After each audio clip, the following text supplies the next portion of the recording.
Hey guys, it's Jen, and today I wanted to share with you a makeup for newbies makeup tutorial. So nothing in here is too extravagant. It's just your basic tutorial that's going to be great for class or work or just your everyday, I'm going to be a normal person going out and doing my makeup thing, makeup look. So if you want to see how this is done, then keep watching. So I'm going to start off with liquid foundation. If you're a newbie, you could always do tinted moisturizer or BB cream, but this is one of my favorite foundations.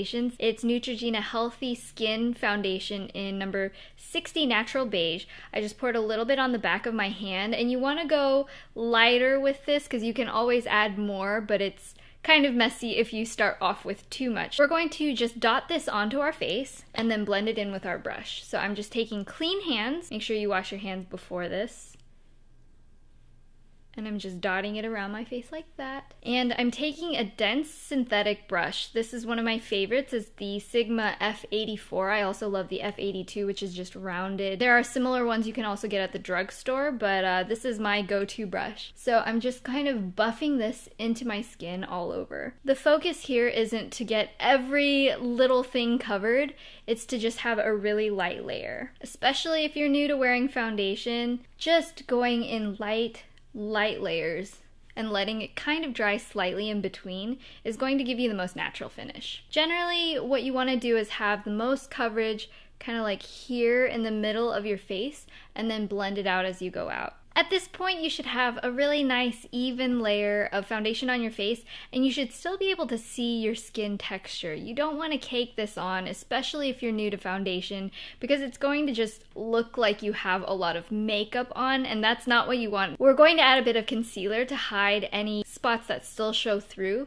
but you really want to preserve your skin texture. Next, we're going to move on to concealer. I'm using the Maybelline Fit Me Concealer in number 20 Sand. I'm going to apply this under my eyes, just kind of like streak and do a couple dots, and then anywhere else that you have a little bit of discoloration showing, like maybe if you have acne hyperpigmentation like I do, or sunspots, you're just going to do a little dab here and there to cover any little spots you need covered. I also like to go over the redness around my nose. I'm taking my ring fingers, which are the weakest, and I'm just going to tap this into my skin.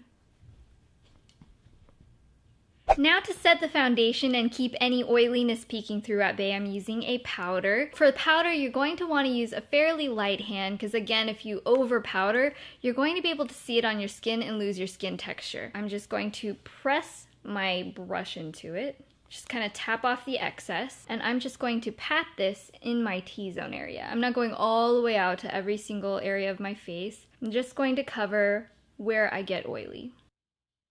So I'm just applying an eyeshadow primer. This is going to keep everything from smudging all over your face, which is a much bigger problem than you might think. I'm using L'Oreal's Magic Decrease Eyelid Primer. Next, I'm taking a big flat brush. This is Sigma's E55.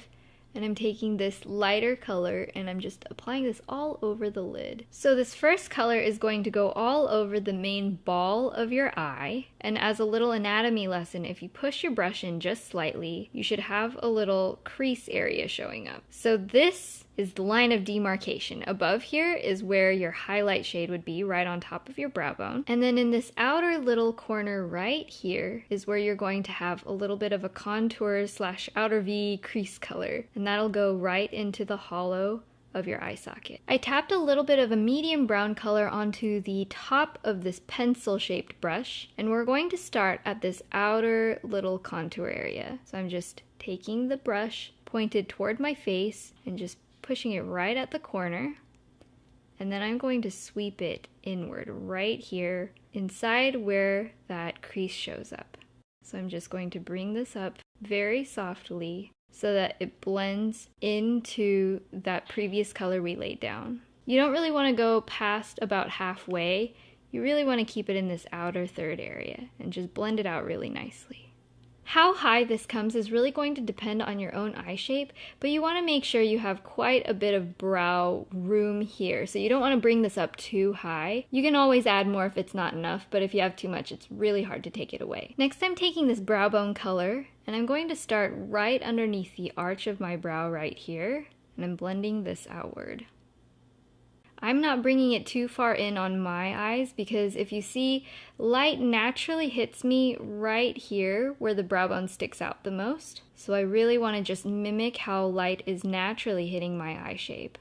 I'm also going to add that same color here to the inner corners. This inner corner trick in particular makes you look a lot more brighter-eyed and rested, which is always great. I'm using that same secondary brown eyeshadow on my lower lash line, just about to the halfway point here. I like using it because it smudges a little bit less than using eyeliner on your lower lash line. Now I'm taking a small angled brush and I'm just going to apply gel liner to my lashes. I really love this for beginners because you can pretty much use any other type of eyeliner and it'll be super easy.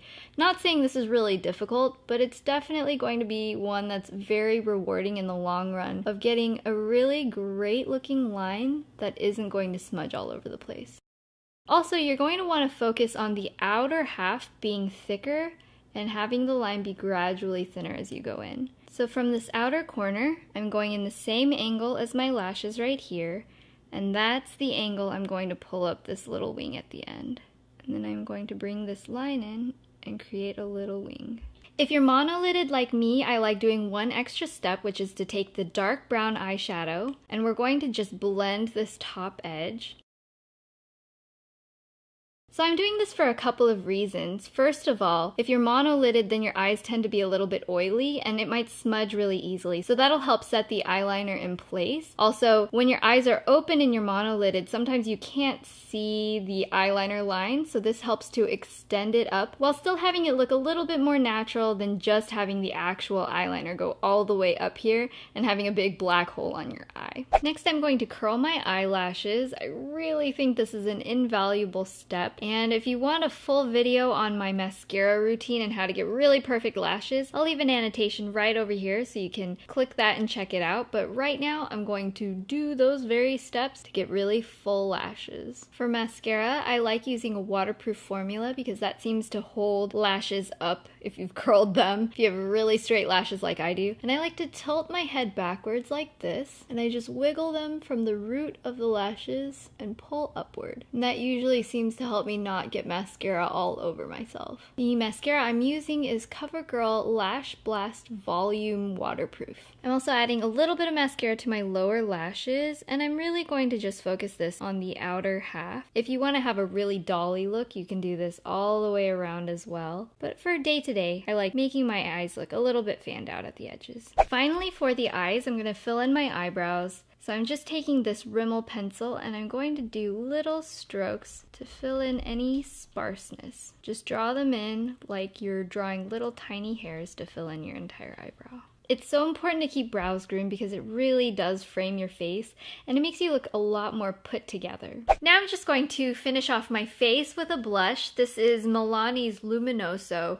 I kind of go for a peach color because I feel like that's a great everyday warm color on me, but on your skin it might be a pink or a little bit more of a bronzy color. Just try to choose whatever looks most natural on you and comfortable for you to wear every day. So I'm just taking this angled brush. This is the Sigma F40. I'm going to start over here at the top of my cheekbones near my ears. I'm going to just press this in little circular motions, bringing it toward the center of my cheeks. That'll just help it to blend softly forward so that you don't have racer stripes and you don't have little circles on the front of your cheeks either. This just gives a really nice natural looking flush. The last step of the face is the lips. So depending on your preference, you can either go for a lipstick like this. This is the Revlon lipstick in Peach Parfait. I absolutely love this for every day. Or you can go with a gloss. This is my current obsession. It's the NYX Butter Gloss in Sugar Cookie. So that's what I'm going to use today. So I'm just dabbing this in the center of my lips, and then I'm blending it out. So this is the final look. Thank you guys so much for watching. I hope you enjoyed this or at least found it helpful. And if you did, don't forget to hit thumbs up on this video.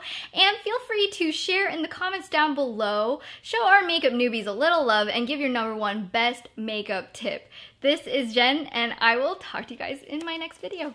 Bye! Hey guys, it's Jen, and today I wanted to show you this fresh spring makeup look, and I wanted to share with you guys how I remove my makeup, especially when I'm wearing a lot of really intense makeup that's waterproof.